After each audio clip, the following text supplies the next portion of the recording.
সিরাজগঞ্জ সদর উপজেলা বহুলী ইউনিয়নের আলমপুর বহুমুখী উচ্চ বিদ্যালয়ের দুর্নীতি মুক্ত করতে প্রধান শিক্ষক, সহকারী প্রধান ও সহযোগী অন্যান্য কর্মচারীদের পদত্যাগের দাবিতে বিক্ষোভ মিছিল করেছে বিক্ষুব্ধ শিক্ষার্থীরা।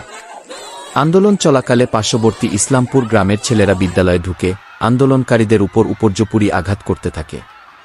এ সময় দশম শ্রেণীর ৩ জন ছাত্র গুরুতর আহত হলে স্থানীয়রা তাদের উদ্ধার করে Shaheed M Monsur Ali medical college ও হাসপাতালে ভর্তি করে। পরে খবর পেয়ে আলমপুর বাজার এলাকার স্থানীয়রা জড়ো হয়ে ধাওয়া দিলে উভয় পক্ষের মধ্যে সংঘর্ষ বেঁধে যায়। এ সময় সেনাবাহিনী এসে পরিস্থিতি নিয়ন্ত্রণে আনে।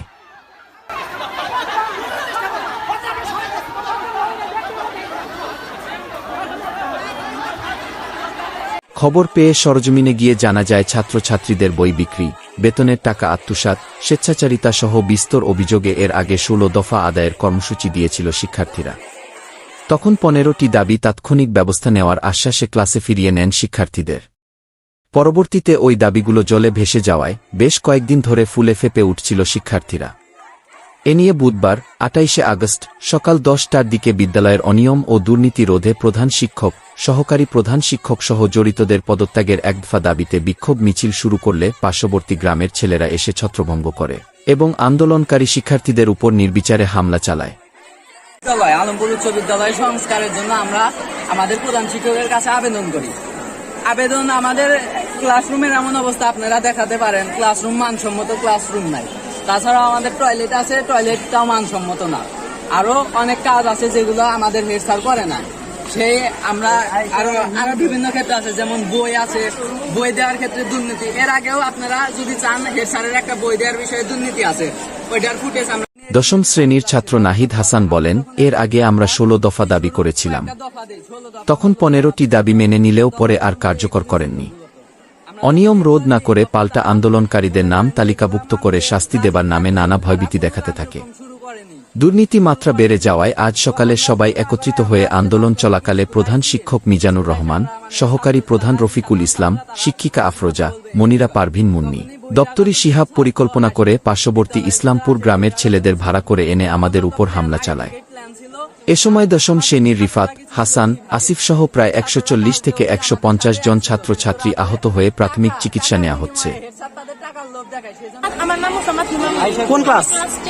আচ্ছা, বলো। আমাদের দাবি ছিল যে আমাদের স্কুলটাকে উন্নত করতে হবে এবং এই স্কুলের যে বিভিন্ন ধরনের শিক্ষার মান এতটা উন্নত না, সেজন্য আমরা শিক্ষার মান বাড়ানোর জন্য আমরা এই আন্দোলনটা করতেছি।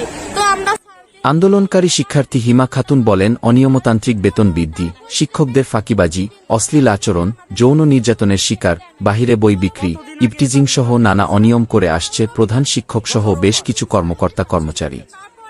এ নিয়ে আমরা এর আগে তাদের বললেও কোনো কর্ণপাত করেন না। তারা নাকি নেতা, তাদের অনেক ক্ষমতা। নানা রকম ভয়ভীতি দেখাতে থাকে আন্দোলনকারীদের।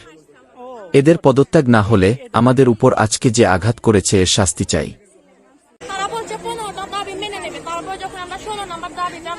তার থেকে ১৬ নম্বর দাবি ছিল এই স্কুলের তহবিলের হিসাব দিতে হবে। তাদেরকে ৪৮ ঘন্টা সময় দেওয়া হয়েছিল, কিন্তু তারপরেও একদিন স্কুল ছুটি ছিল, বেশি দেওয়া হয়েছিল, তারপরেও তারা এই হিসাবটা দেয় নাই। স্থানীয় ও প্রত্যক্ষদর্শীরা জানান, এই প্রতিষ্ঠান নানা অনিয়মে জর্জরিত। ভয়ে কেউ মুখ খুলতে সাহস পায় না। দিনে দুপুরে চেয়ার টেবিল পাচ্চবই বাজারে বিক্রি করে।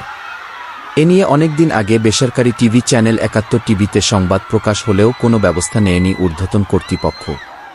এ নিয়ে শিক্ষার্থীরা আন্দোলন করায় ছেলে মেয়েদের যেভাবে মারল আমরা হতবাক হয়ে গেছি। ছাত্রছাত্রীদের শত্রু কি শিক্ষকগণ হতে পারে? এই আঘাতের বিচার পাওয়ার দাবিতে স্থানীয়রাও বিক্ষুব্ধ হয়ে ওঠেন। এ নিয়ে দুই এলাকা মানুষের মাঝে চরম উত্তেজনা বিরাজ করছে। এসব বিষয়ে প্রধান শিক্ষক মিজানুর রহমান মিজানের সাথে যোগাযোগ করার চেষ্টা করা হলেও তা সম্ভব হয়নি। Habib Wahid, smart news for you.